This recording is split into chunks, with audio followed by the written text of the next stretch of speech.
Hello, magandang umaga po sa ating lahat.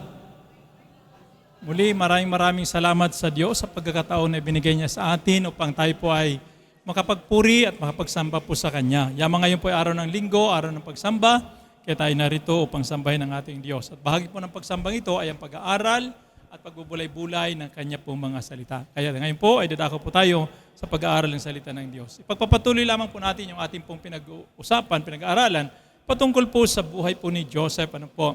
Ang ating pagmagat at pag-aaral ngayon ay pinamagatan po natin God's provision in a foreign land. Okay, kung kayo po may Biblia, samahan niyo buksan ito sa aklat po ng Genesis chapter 47, verse 1 hanggang verse 12.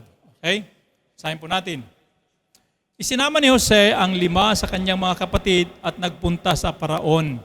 Sinabi niya, dumating na po ang aking ama't mga kapatid buhat sa Kanaan. Dala ang kanilang mga kawan at lahat ng ari-arian. Naroon po sila ngayon sa Goshen. At ipinakilala niya sa Paraon ang kanyang mga kapatid. Verse 3, tinanong sila ng Paraon, ano ang trabaho ninyo? Kami po'y mga pastol, tulad ng aming mga ninuno, tugon nila. Nakarating po kami rito sapagkat sa amin sa Kanaan ay wala na kaming mapagpastulan. Kung maaari po, doon na ninyo kami patirahin sa Goshen, sa lupain ng Goshen. Sinabi ng Paraon kay Jose, ngayong narito na ang iyong ama at mga kapatid, at ikaw naman ang namamahala sa buong Ehipto, ibigay mo sa kanila ang pinakamainam na lupain. Doon mo sila patirahin sa Goshen. Kung may mapipili kang mahuhusay na pastol, sila ang pamahalain mo sa aking mga kawan. Isinama ni Jose ang kanyang ama sa palasyo at pagdating doon ay binasbasan ni Jacob ang Paraon. Ilang taon na kayo? Tanong ng Paraon kay Jacob. Sumagot siya, umabot na po sa 130 taon ang aking pagpapalipat-lipat ng tahanan. Maikli at mahirap ang aking naging buhay dito sa lupa. Malayong malayo sa naging buhay ng aking mga ninuno. Matapos magpaalam sa Paraon, umalis na si Jacob. Sa utos ng Paraon, ibinigay ni Jose sa kanyang ama at mga kapatid ang pinakamabuting lupain ng Ramses sa bansang Ehipto. Ang buong sambahayan ni Jacob hanggang sa kaliit-liitan ay kinalingan ni Jose. Okay, pagpalain po ang pagkabasa ng salita ng Diyos. Bago tayo magpatuloy, tayo muna ay sumaglit na yumuko at manalangin.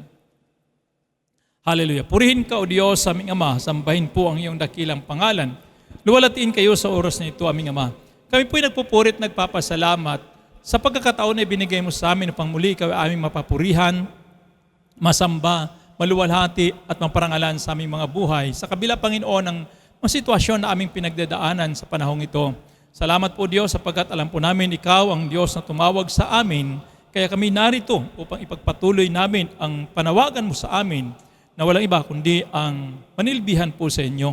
So umaga ito, Diyos, aming Ama, samahan niyo po lamang kami sa aming pong pag-aaral at pagbubulay-bulay ng inyong pong mga salita sapagkat inaamin po namin sa aming mga sarili na wala kayong magagawa, Ama, kung ikay wala sa amin. Kaya sa inyo lamang kami lubos na umaasa at nagtitiwala at ipinagkakatiwala po namin sa inyo, Diyos, ang kabuuan ng aming pag-aaral na ito.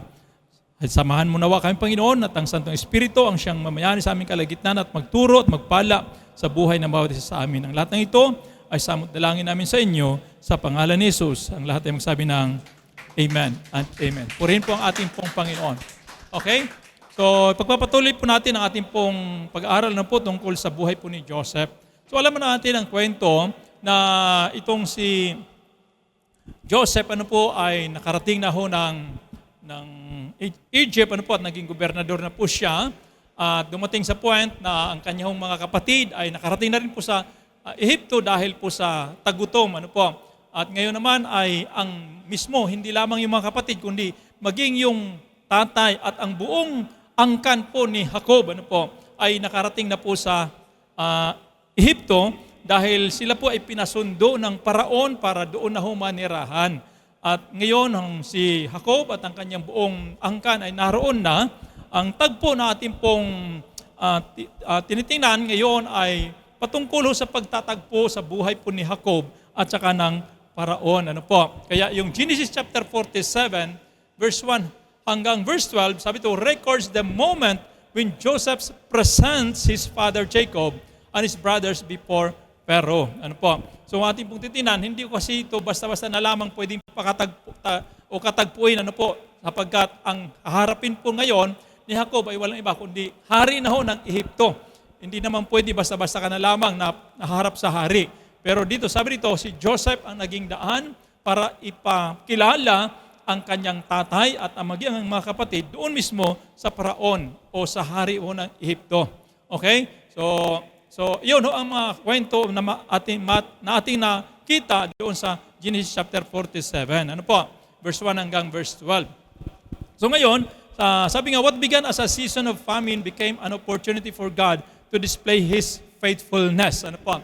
So alam po naman natin na kaya sila nakarating ng Ehipto dahil po sa tagutom na nangyari, ano po, na uabot po ng 7 years of famine, ano po. Pero para sa lahat ng mga tao, maging mga Egyptians o maging mga Canaanites o maging sa lahat na nakapaligid ho sa Ehipto, ay ang tingin nila doon sa famine na ito ay talagang pagparusa o paghihirap po nila. Pero sa God's point of view, ano po, yung famine na yon, ito ay pagbibigay ng opportunity ng Diyos, ano po, para maipakita niya ang kanyang katapatan. Ano po, kaya makikita po natin sa tagpo, sa kwentong ito, kung papaano naging tapat ang Diyos sa bansang Israel. Okay? Sabi ito, the family of Israel moved to Egypt not merely because of Joseph's influence, but because God had a greater plan for preserving His covenant people. Ano po, hindi lamang daw dahil kay Joseph, kaya si Jacob at ang kanyang angkan ay nakarating sa Ehipto, kundi dahil po sa plano po ng Diyos para i-preserve ang kanyang tinatawag na covenant people. So alam po naman natin, yung Israel ay ito po ay tipanhon ng Diyos. Ano po? Nagsimula po ang tipanan na ito kay Abraham. Ano po, kung saan ang Diyos ay nangako po kay Abraham na siya po ay gagawing malaking bansa. At nangyari nga ho yun, nung si Abraham ay nagkaanak at yan nga ho ay wala iba kundi si Isaac. Ano po? At mula kay Isaac, nagkaroon din ng panibagong anak. Yan po ay wala iba kundi si Jacob. At mula kay Jacob ay nagsimula ho ang bansa ho ng Israel. Ano po? Kasi pagkat si Jacob ay nagkaanak ng 12 lalaki na pinagmulan ho ng lahi o ng buong Israel. Ano po? So, ang covenant ng Diyos mula ho kay Abraham ay hindi po yun nababago. Tuloy-tuloy po yan hanggang sa buhay po ni Joseph, sa buhay po ni Jacob, ano po, hanggang sa kay Joseph, hanggang sa buong Israel. Hanggang ngayon ay patuloy pa rin po yung kanyang covenant. Ano po? Sa bansang Israel. Okay? So this passage reminds us that God can provide for His people even in unfamiliar and difficult circumstances. Okay? Napapaalala daw po sa atin ang passage na ito, yung Genesis chapter 47, na ang Diyos, ano po, handa at kaya niyang i-provide ang anumang pangailangan ng kanyang bayan kahit sa lugar pa na hindi ka familiar o kaya sa lugar pa na mahirap ang sitwasyon. Naalala ko lang, nung kami po ay nagbi-mission mulian po, doon sa Nueva Ecija dati, alam mo naman na ako kasi ay sanay ho sa hirap ng buhay dahil lumaki po ako na mahirap. Ano po, kaya kong mabuhay kahit mahirap ang buhay. Ano po. Pero nung kami po ay nagbi-mission doon sa Nueva Ecija, Saragusa, Saragusa, Nueva Ecija, ay natigil po kami doon ng mga ilang linggo, ilang mga buwan siguro, ano po. Kaya lamang dumating sa point ng buhay ko ng aking pong pinagmamasdan po yung lugar. Sabi ko, parang ang lugar na ito ay napakahirap. Napakahirap, ano po, sapagkat parang hindi ko kayang mabuhay doon sa lugar na iyon. Dahil nung tinitingnan ko yung kapaligiran, ay kahit nyug na, walang puno ng nyug. Puro may mga palay lang siya, pero wala naman kami palayan doon kasi nakikituloy lang ho kami doon dahil nag-mission kami.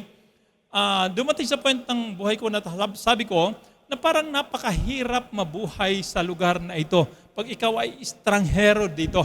Ano po, hindi katulad sa ibang lugar na kahit kahit bago ka pa lang doon ay pwede kang dumiskarte. Doon ay para wala akong magawang diskarte para mabuhay. Ano po, buti na lang, salamat sa Diyos sapagkat mayroon po mga tao na ginagamit ang Diyos. Ano po, may mga kapitbahay po doon na sinishare po namin ng Word of God, kahit hirap na hirap din po sila sa kanilang pagkain. Minsan parang inaampun nila kami para pakainin lang, almusal, tanghalian, hapunan, para makakain lang. Tapos mayroon pa napadala ang Diyos na tao na magdadala ng itlog para lang kami may pagkain. Tapos idadalhin kami doon sa palayan, sa bukid, para manguha po nung, yung barawbaw kung tawagin. Alam yung barawbaw? Ito yung munggo. Munggo na mura pa. Hindi pa buto. Yung mura pa siya na kinakain po yung kasama yung balat.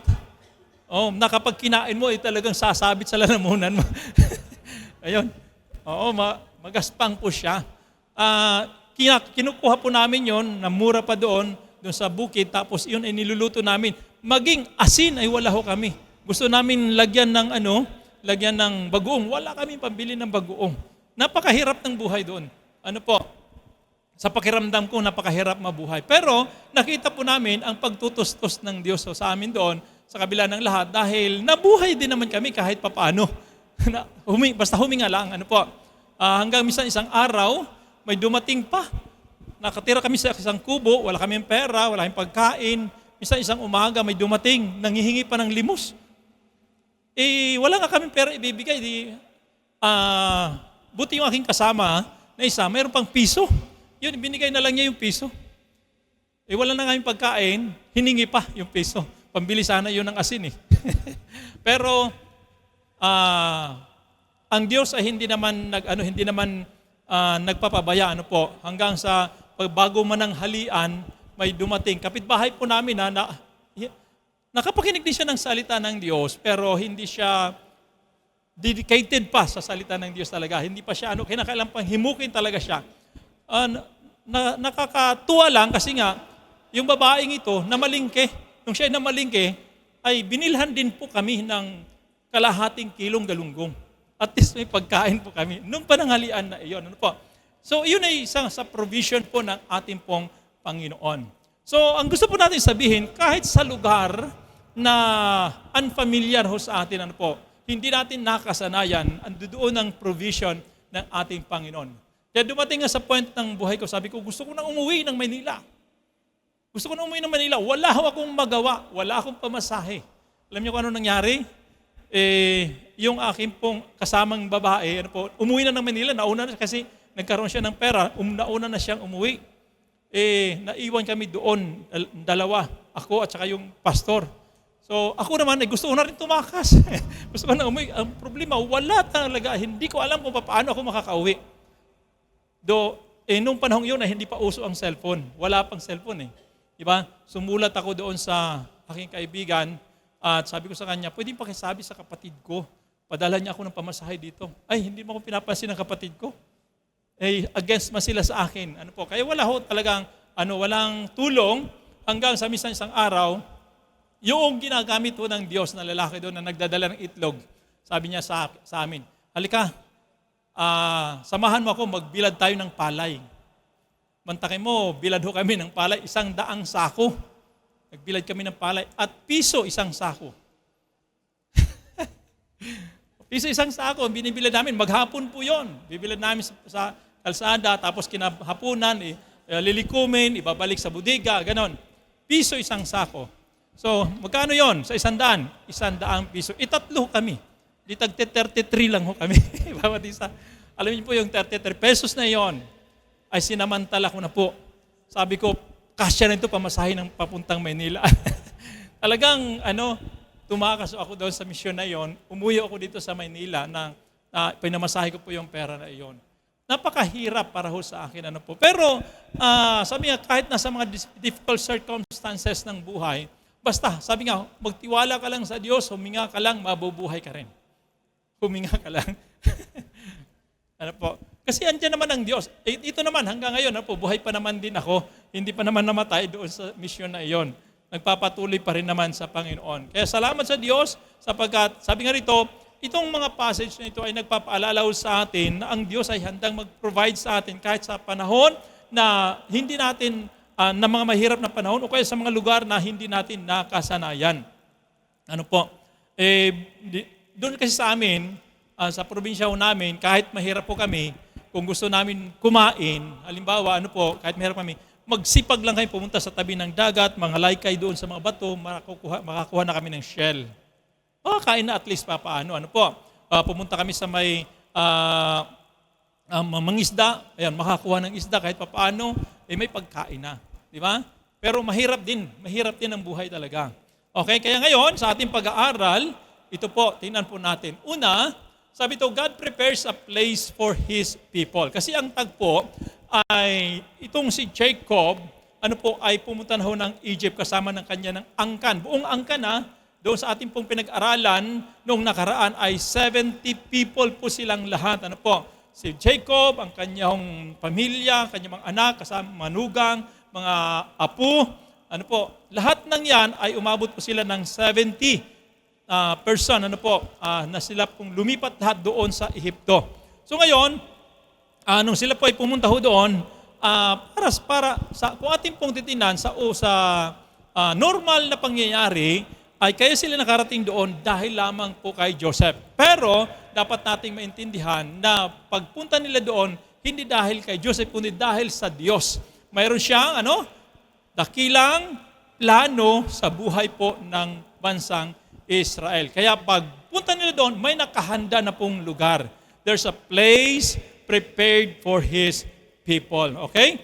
So, kung ating pong titinan, ay parang ganito po ang ating pong buhay. Mga kapatid, tandaan po natin mabuti na habang tayo narito sa mundong ito, ang totoo niyan, hindi talaga tayo taga rito. Hindi tayo taga rito. Alam niyo ba yon? Tayo ay taga langit. Okay? Kaya lang tayo nandito kasi nga ay ipinanganak tayo sa mundong ito.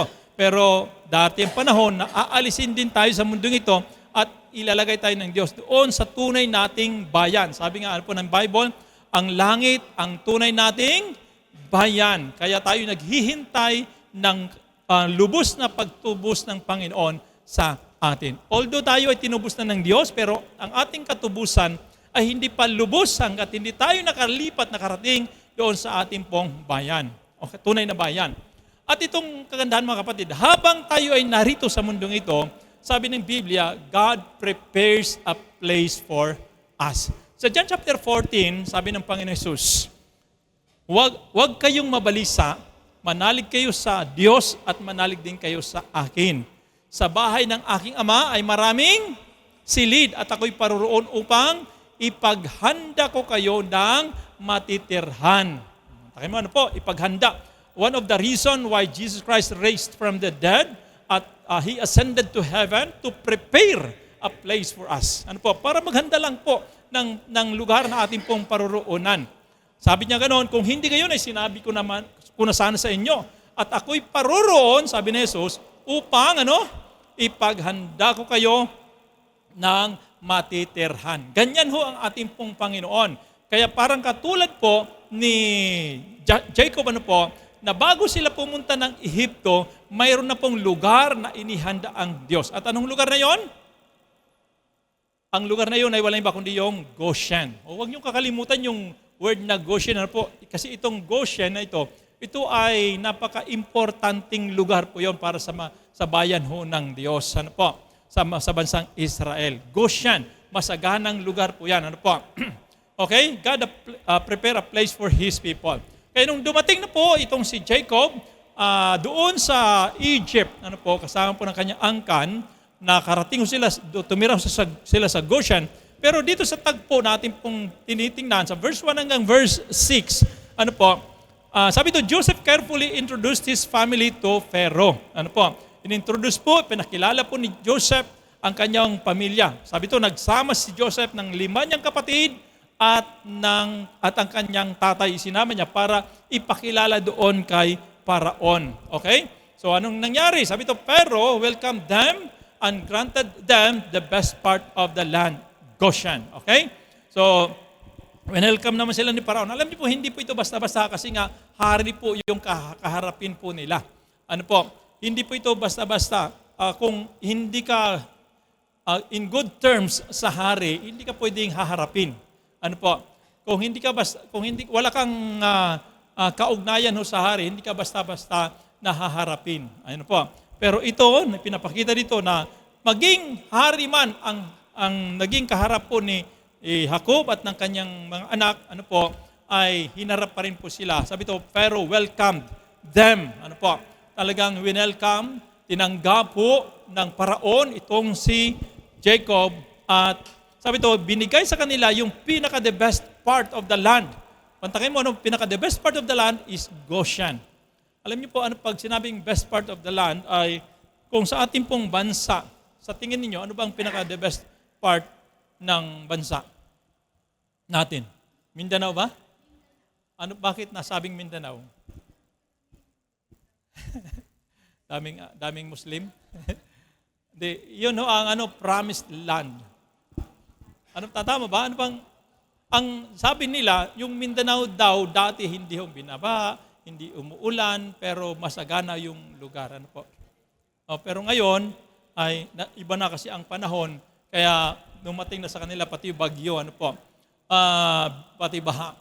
Pero gayon pa man, dati daw ay talagang magandang lugar po yung Mindanao. Pero may mga lugar na kahit tag-init ay malamig pa rin. Katulad halimbawa ng Baguio, Tagaytay, Ito yung mga lugar na kung saan ay kakaiba, yung mga lugar na matataas sapagkat yun ay mga inihanda ho ng Diyos para ho sa mga taong nararapat po doon. Okay? So itong Goshen ay siguro maring katulad po ng Baguio, na kung saan ay masaganang lugar at magandang lugar, kahit tag-init o kahit tag-gutom, ay pwede pa rin makapagtanim. Okay? So, tingnan natin yung key truth. Sabi ito, before God's people arrived at a place, God is already preparing it for them. So, ito po kasi ang ating pong tinitingnan ngayon, na bago man dumating daw po ang isang anak ng Diyos sa isang lugar, naghanda na ho ang Diyos para ho sa kanya. Kaya dapat natin maintindihan, unang-una sa ating pong buhay, spiritually speaking, bago tayo makarating ng langit, meron nang inihanda ang Diyos na tirahan po natin. Naniwala ba kayo doon? So, maging dito man sa mundo, habang tayo po ay pag-alagala sa mundong ito, sino sa inyo may sarili ng tahanan? Sino sa inyo ang nangungupahan? At sino sa inyo ang nakatira sa ilalim ng tulay? Di ba?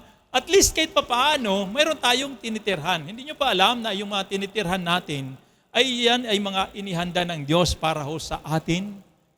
Kahit man ito ay inuupahan natin, at least meron tayong tinutulugan. May marami pong mga tao kung ating titingnan dyan sa labas, na nakatira sa ilalim ng tulay, nauulanan, nakatira sa kalsada, wala ho silang matirhan, Pero salamat sa Diyos sapagkat sa kabila ng lahat, although, bagamat ang ating bahay minsan ay tumutulo. Apektado ba kayo? May mga tulo ba sa bahay ninyo? Oo. Sa amin ay, nakamonitor po ako sa aming pong bahay. Nako, panireklamo yung aking nare-receive. Tatay, sabi sa akin, tatay tawag sa akin ng aming pong nangupahan sa ilalim ng bahay. Tatay, tumutulo, bumabahan na po sa bahay. Tapos message naman sa akin yung aking anak nasa Las Piñas, Pa, may tulo sa dingding. Ano yon? Anong gagawin natin? Naulan. Pagdating dito, ay mas maraming tulo. Kami nga dito ay nagtitiis sa tulo . Hindi namin malaman kung anong gagawin. Sabi ko, wala tayong magagawa habang umuulan. Pag wala nang ulan, saka na lang natin ayusin yan ulit. Kasi nga, hindi naman din, hirap kasi hindi makakita hanggat walang ulan . Hindi makakita. Okay? Pero kahit papaano, apektado man tayo, at least nakakatulog pa naman tayo. Meron tayong matutulugan. Okay? Dati doon kami sa children's room matulog. Tumutulo din pala. Buti na lang nawala ng tulo doon, kaya pwede na pumisto doon. Ang mahirap yung palipat-lipat ka. Pero gayon pa man, ay at least mayroon tayong natutulugan, mayroon tayong napapahingahan. Yon ay mga lugar na inihanda ng Diyos para ho sa atin. Okay? Sabi ito sa lesson, ano po, God went ahead of Jacob's family and prepared a home for them. Ito ang katotohanan na po na kung saan ang Diyos ay nauna na kay Jacob doon sa Ehipto, ano po, bago pa man makarating si Jacob at ang kanyang pamilya doon. Ang dahilan ay ipinaghanda na ng Diyos ang kanyang bayan doon sa lugar po ng Ehipto. Okay? Then, pangalawang lesson, what looked like a famine was actually a pathway to God's provision. Ano po?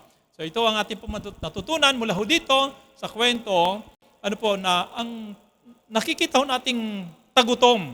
Actually, ano po, ito ay, hindi natin alam, minsan ito yung paraan ng Diyos para ho ipakita niya ang kanyang katapatan at i-provide sa atin ang ating pong mga pangangailangan. Kasi nga, hanggat wala hong problema, walang solusyon. Di ba? Hanggat wala hong dumarating na mga kahirapan sa buhay, wala ho tayong makikitang kamay ho ng Diyos para ho gumawa at gumalaw para ho sa atin. Di ba? Ang hirap kasi, minsan pag puro lang hong kagandahan ng ang buhay. Di ba? Pag ganun lang puro magandang buhay, minsan nakakalimutan natin ang Diyos. Nakakalimutan natin magpasalamat sa Diyos. Nakakalimutan natin may kamay, may gawa, may galaw ang Diyos sa ating pong mga buhay. Kaya minsan, pinadadaan tayo ng Diyos doon sa mga sitwasyon na kung saan ay nahihirapan tayo, sitwasyon na kailangan makita natin mismo ang kamay talaga ng Diyos. Di ba? Kaya huwag tayong mag-alala kung mayroong problema sa ating pong buhay. Di ba? Naalala ko yung aming sasakyan minsan nangangamba rin kasi naman talaga ako lalong pag ganitong tag-ulan. Ano po? 2 linggo na ako kami galing ng Las Piñas kasi may ginagawa kami bahay doon. Tuwing napunta ko kami dito, dadaan ko kami sa talyer, sa mekaniko kasi may problema. Noong una, tumatagas yung gasolina. Tapos nung nakaraan naman ay habang kami tumatakbo, palya-palyado. Pumapalya siya kasi yung grounded ata, nabasa ng ulan. Naulanan kasi yung Tapos kanina pinaandar ko, gano'n din, palyado pa rin. Ganun pa rin. Pumapalya-palya pa rin. Sabi ko, hayaan mo na ito. Siguro, mawawala din ito pagka uminit. Pag uminit na, basta makakarating din. Basta magtiwala lang ho sa Panginoon. Ano po? Magagawa at gagawa din po ang ating pong Panginoon. Okay? So, pangatlo na lesson, sabi ito, God often works behind the scenes before we see the results. Tandaan nating mabuti, mga kapatid, sa kabila ng lahat na kaganapan at pangyayari sa ating pong buhay, dapat ang makita ho natin ay yung galaw at kilos ho ng Diyos. Huwag po lamang yung ating pong sariling pananaw, kundi dapat makita natin kung paano gumagawa ang Diyos sa mga kaganapan ng ating pong buhay. Then, kapag naniwala tayo doon, tumingin tayo sa kamay ho ng Diyos na gumagawa, doon makikita natin yung resulta ng gawa ng ating pong Panginoon. Okay? Sa isang illustration, sabi nga, just as a loving father prepares a room before a child arrives, sabi ito, God prepares blessings before His children, even though they need them. Ano po? So bago daw po ang isang bata ay dumating, inihanda na ng tatay ang mga pangailangan ng bata. Halimbawa ng isang sanggol. Bago siya ipanganak, ano ang ginagawang preparasyon ng magulang? Siyempre, bibili ng damit. Ano pa? Diaper. Yan, damit. Tapos pala, crib. Yan, yung tulugan, higaan. Ano pa? Gatas. Chupon. Kung ano-ano. Di ba, maraming pinaghahanda samantalang nasa tiyan pa. Habang nasa tiyan pa. Maraming inihahanda. So, ganyan din po ang Diyos. Bago mangyari ang lahat sa ating buhay, mayroon po muna siyang mga inihahanda. So, napatunayan naman po natin yun sa ating buhay. Kung paano ang Diyos ay gumagawa sa ating buong buhay. At bago mangyari ang lahat-lahat na kaganapan sa buhay natin, mayroon na pong ginagawa ang Diyos na paghahanda. Okay? God prepares blessings before His children even know they need them. Okay, in application, ano dapat natin gawin? Sabi, trust God's guidance even when He leads you into unfamiliar territory, God is already there. So ano dapat natin gawin? Magtiwala lamang daw po sa Diyos. Kahit saang pakiramdam natin ay parabagang dinadala tayo ng Diyos sa isang lugar na hindi natin nakasanayan. Sa isang lugar na hindi natin gusto. Magtiwala lang tayo sa Diyos. Bakit? Kasi ang Diyos, sabi ito, ay naroon na. Nauna na ho sa atin. Naghahanda na siya ng bagay para ho sa atin. Lalong-lalo na, tayo po ay kanyang mga anak. Sabihin po natin sa ating katabi, huwag kang mag-alala. Magtiwala ka lang sa Diyos. Di ba? Yun lang naman dapat natin gawin, magtiwala tayo sa Panginoon. Lalong-lalo sa mga panahon na talagang nahihirapan tayo, sa panahon na talagang hindi natin nakasanayan ang pagkakataon na panahon, well, magtiwala lang ho tayo sa Diyos. Sabi ko nga lagi, dadaloy din ang ginhawa. Okay? So, sa pangalawa, sa pag-aaral po natin, sabi ito, God's people must remain humble before others. Mula sa verse 7 hanggang verse 10. Anong tagpo? Okay? Sabi dito, Jacob was brought before Pharaoh and blessed him. So, ang kwento, nung ipinakilala po ni Joseph, si Jacob at ang kanyang mga kapatid doon kay Paraon, anong ginawa ni Jacob? Sabi ito, pinagpala ni Jacob si Paraon. Instead na si Jacob ang pagpalain ni Paraon. Tama, baliktad o? Tama. Okay, sa pananaw ho ng mundo, baliktad, dapat si Paraon bilang hari ang magpapala kay Jacob. Di ba? Kasi nga, siyempre, hari siya, makapangyarihan siya, siya po yung mayaman siya, pero ang nangyari dito, baliktad, si Jacob ang nagpala sa Paraon o sa hari. Kaya sabi dito, although Pharaoh was the ruler of Egypt, Jacob stood before him as a servant of God. So ano ang mas mataas? Ang hari o ang servant of God? Okay, anong mas mataas? O ngayon, ano ka? Servant of God ka ba? Ano ka? Sa palagay sa iyong sarili. Anong identity mo? Ikaw ba ay servant of God? Or child of God? Di pareha lang naman yun, pero dapat maintindihan. Ano bang mas mataas, ang servant of God o child of God? Mas mataas pa rin ang child of God. Kaya higit pa sa hari ang ating pong kalalagayan. Kung mas taas yung servant of God kaysa sa hari ng mundong ito, mas mataas pa rin ang child of God kaysa doon sa servant of God. Kaya dapat maintindihan natin yung ating pong identity, yung ating kalalagayan sa harapan po ng Diyos at sa harapan po ng mundo. Tayo po ay mga anak ng Diyos. Sa pagdating sa paninilbihan, tayo ay mga lingkod ng Diyos. Pero pagdating sa relasyon, anak tayo ng Diyos. Okay? Kaya ito po si Jacob, naiintindihan niya yung kanyang identity, yung kanyang yung kanyang posisyon, sa harapan po ng Paraon. Siya po ay lingkod ng Diyos. Kaya itinuturing niya sa kanyang sarili na mas mataas pa rin siya kaysa sa hari. Pero hindi naman po, pagamat ganun ang kanyang turing na siya po ay lingkod ng Diyos, pero hindi niya ipinagmalaki iyon. Okay? Hindi niya ipinagmalaki pagkos siya po ay nagpakumbaba pa rin. Kasi nga, yun ang gusto ng Diyos na makita sa atin as a people of God, na tayo po ay maging mapagpakumbaba. Amen ba yun? Tingnan po natin ating mga katabi. Sabihin po natin, maging mapagpakumbaba ka. Yan, maging mapagpakumbaba ho tayo. Yan ang pinaka-importante. So sa key truth, sabi ito, the people of God possess a spiritual wealth greater than earthly power. Tandaan natin mabuti kahit pa ikaw ang pinakamayamang tao sa mundong ito, makapangyarihang tao sa mundong ito, pero kung hindi ka naman lingkod ng Diyos, mas mababa ka pa rin kaysa sa lingkod ng Diyos. Kaya nga sabi dito, ang mga anak ng Diyos, mga tao ng Diyos, mga servants of God, sabi ito, mayroon na tayong taglay na spiritual na kayamanan na hindi ho taglay ng mga tao sa mundong ito. Kaya yun ho ang ating kaibahan. Yun ang ating kaibahan sa kanila.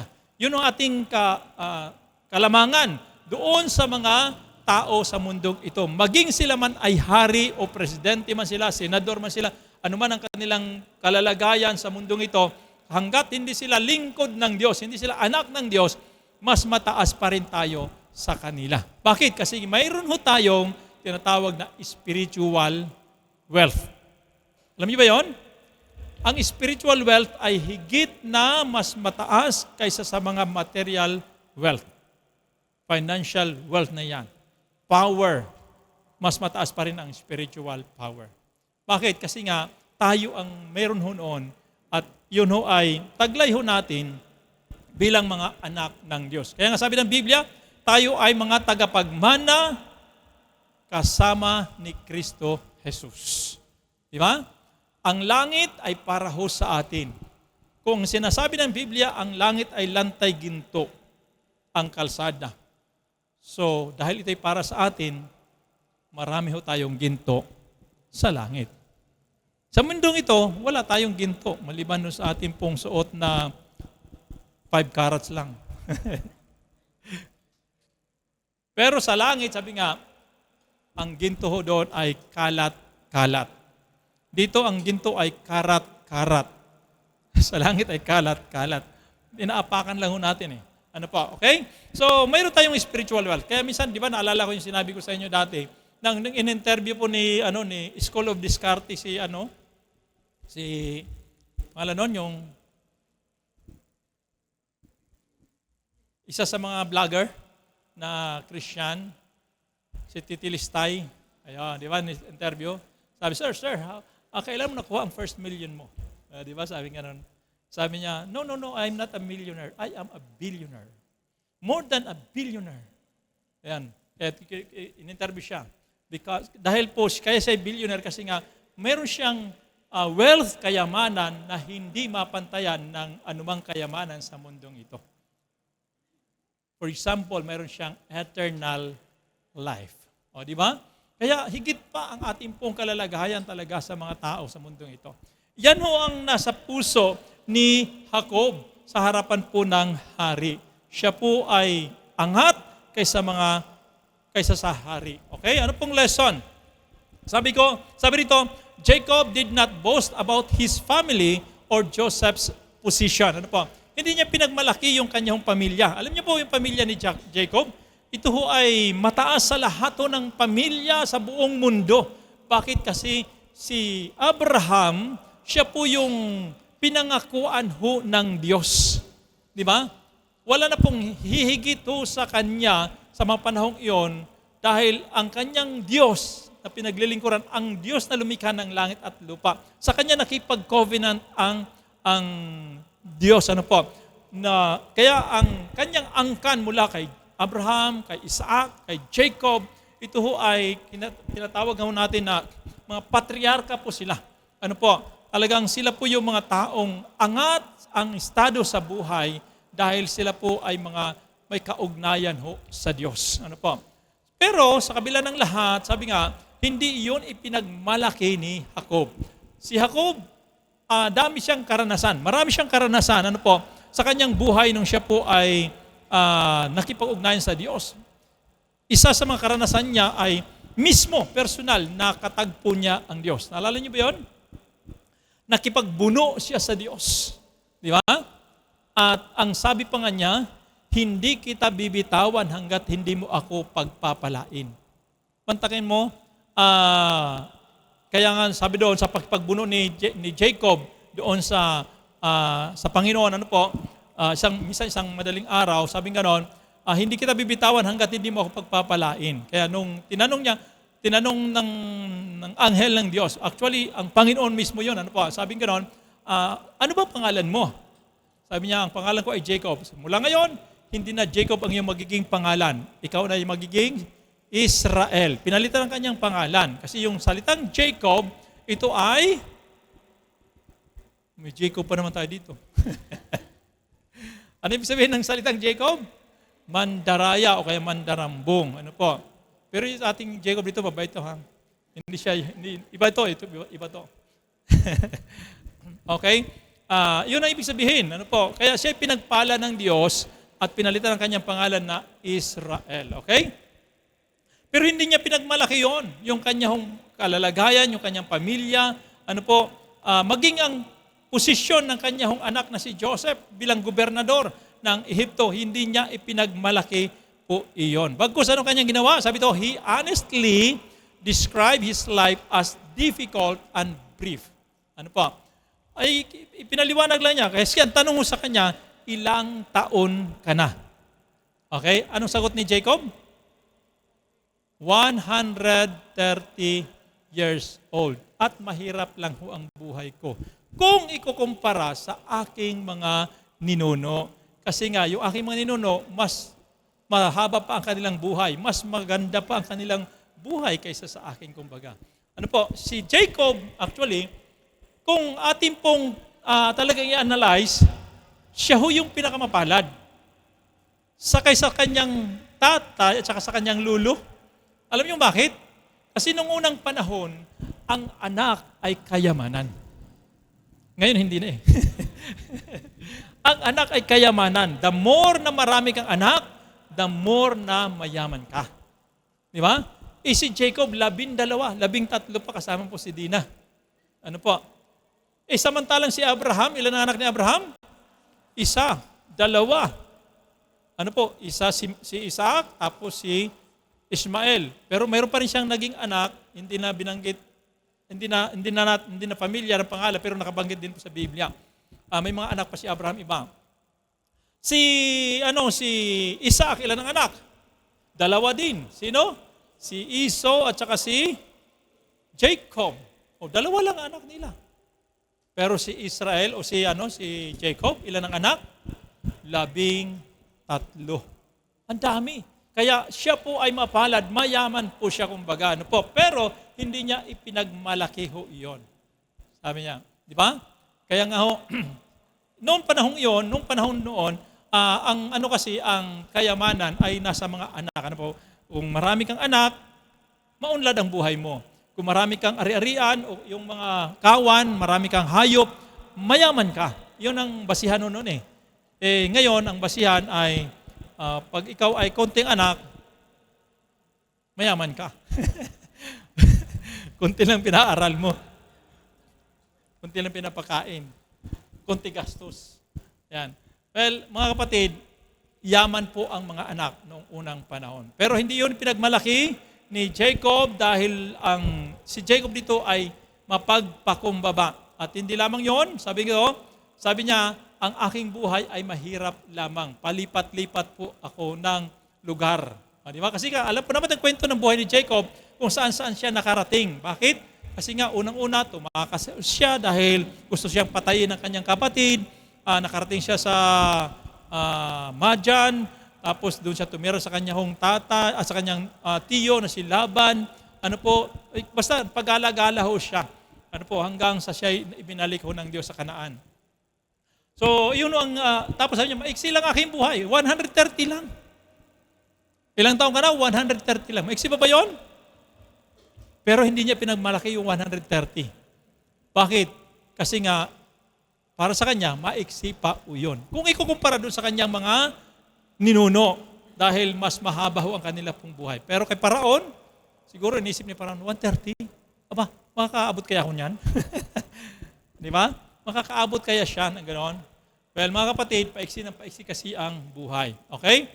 So, sabi to, true greatness is found in humility and dependence on God. So, yung pagsasabi ni Jacob ng katotohanan doon sa Paraon, yung kanya binanggit nung tinanong siya kung ilang taon na siya, ito ay pagpapakita ng pagpapakumbaba. Sapagkat alam ni Jacob na ang tunay na kadakilaan ay nasa kapakumbabaan at pagsandal ho sa Diyos. Di ba? Anong prinsipyo ng Bible? Sabi ng Biblia, if you want to be great, you are to be humble. Di ba? Kung gusto mo maging dakila, kinakailangan mapagpakumbaba. Bakit? Kasi ang nagpapakumbaba, siya ang itinataas ng Panginoon. Kung gusto mo maging dakila sa kaharian ng langit, maging tulad ka sa isang bata na mapagpakumbaba. Di ba? Yun ang prinsipyo ng Biblia. Kung gusto mo talaga umangat, ibaba mo ang iyong sarili. Ang Diyos ang mag-aangat po sa iyo. Pero pag inangat mo ang iyong sarili, tinaas mo ang iyong sarili, lalo ka naman ibabagsak ng Diyos.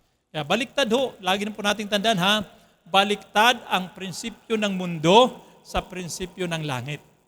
Baliktad po, sa mundo, kung gusto mo umangat, kinakailangan, magsumikap ka, magmalaki ka, gawin mo ang lahat.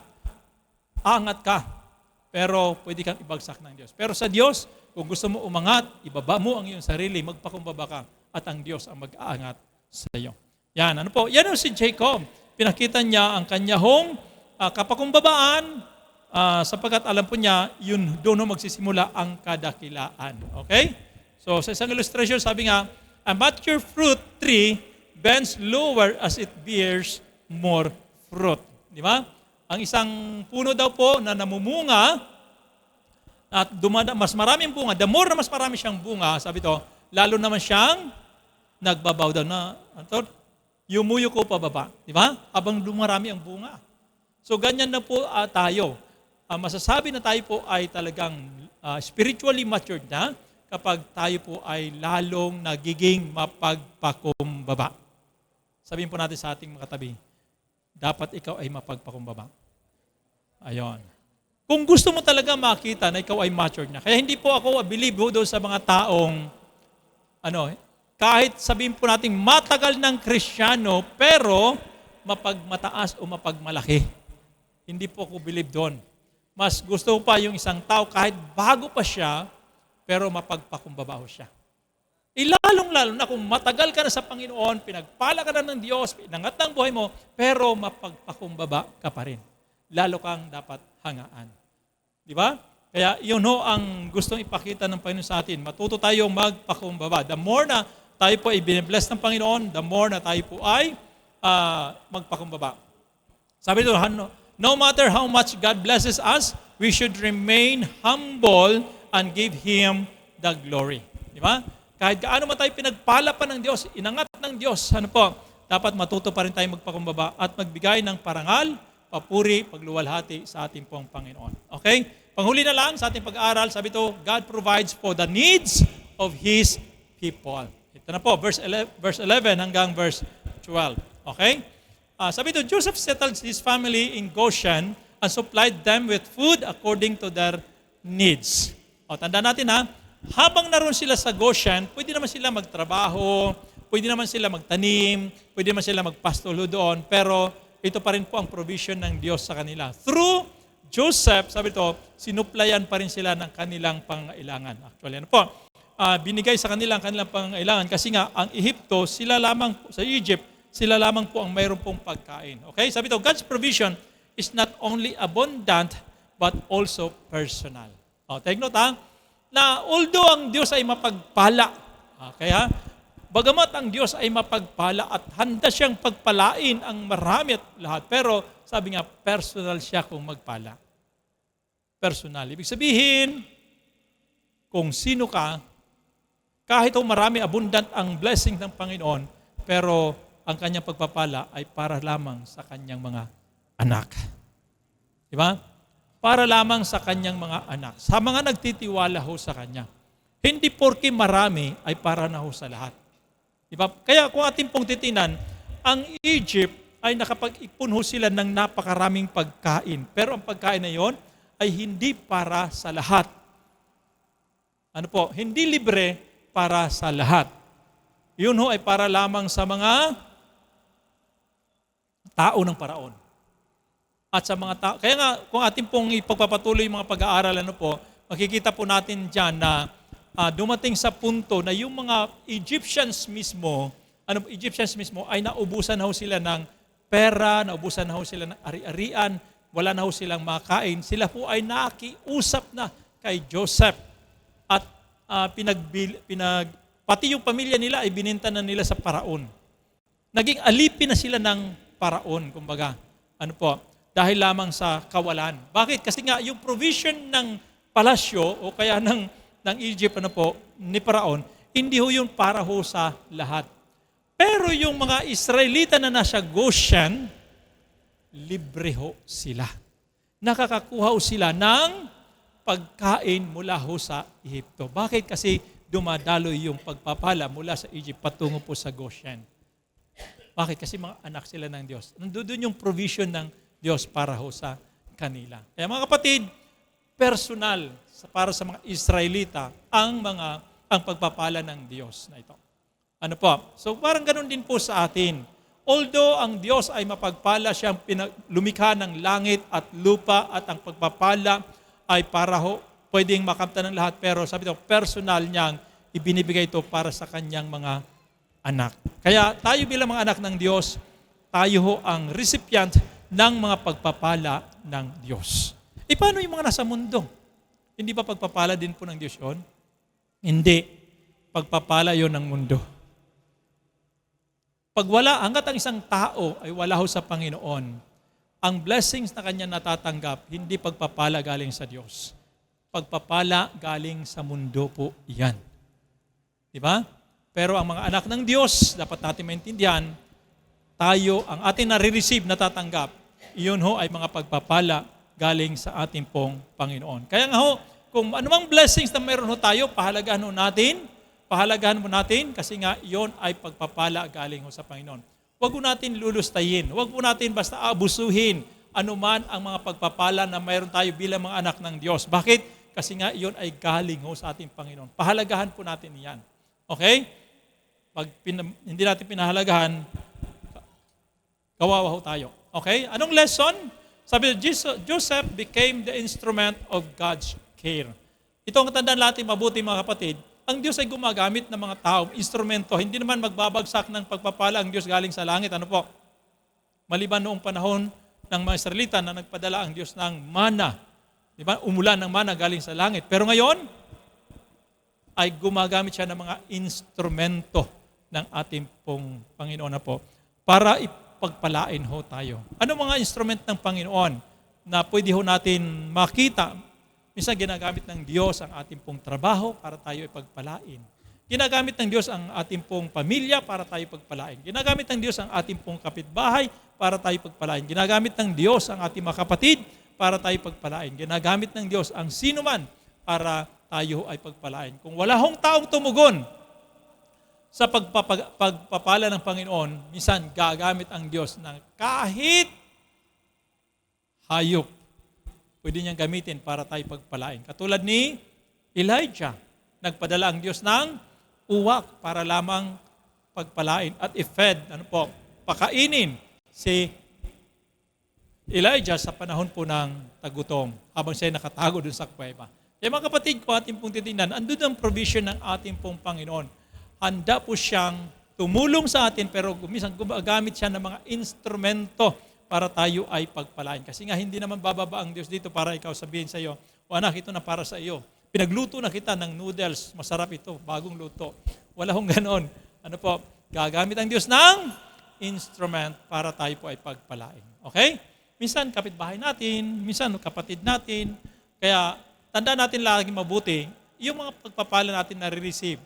Itanong minsan natin sa ating Panginoon, Lord, para kanino ba ito? Sa akin ba talaga ito o para ho sa iba? Yan. Gagamitin mo ba ako instrumento para sa iba? Well, kung sinabi ng Diyos, yes, then do it. Ano po? Okay. So dito sa tagpo, muli, sabi ito, every member of the family was provided for. So ang provision ng Diyos, actually, ay hindi lamang kay Jacob, na tatayo ni Joseph, hindi lamang sa kanya mga kapatid o 11 kapatid, kundi sabi ito, bawat bahagi ng pamilya, maging po sila ay biyanan, manugang, maging sila po ay mga apo, lahat sila, sabi ito, every member of the family were provided, ng kanilang pangailangan. Ganito ang Diyos kung magpala, hindi lamang sa, minsan sa atin lang, kundi maging sa bawat kabahagi po ng ating pamilya. Okay? Another one, sabi ito, God's provision reaches every generation. So, hindi lamang po natigil doon sa pamilya ni Jacob ang pagpapala, kundi hanggang sa sunod pa na mga henerasyon. Actually, mga kapatid, katulad ng sinasabi po natin, sila po ay umabot po ng ilang taon sa paninirahan sa Goshen. Umabot po ng, hindi na naalala yung sinabi ko nung nakaraan. 400 years po sila na nanirahan sa Goshen, sa lugar po ng Ehipto. Ano po? 400 years. Huwag niyong kakalimutan yung 400 years. Alam po, yung 400 years na yan ay napaka-significant po yan. Ano po? Napaka-significant po yan yung 400 years na yan. Yun ho yung panahon na kung saan ay nanirahan ang mga Egyptians, ang mga Israelites ano po, sa Egypt. Okay? So, kaya tinustusan pa rin po sila ng Diyos sa mga panahong iyon. Okay? Sa isang illustration, sabi ito, just as Joseph fed his family during the famine, kung paano tinustusan ni Joseph ang kanyang pamilya sa panahon po ng tagutom, ito po mga kapatid, Jesus Christ is the bread of life who sustains us spiritually. You know, si Joseph ay type of Christ po siya. Okay? Kung paano siya po ay ginamit ng Diyos para tustusan ang kanyang pamilya, ganun din po naman tayo.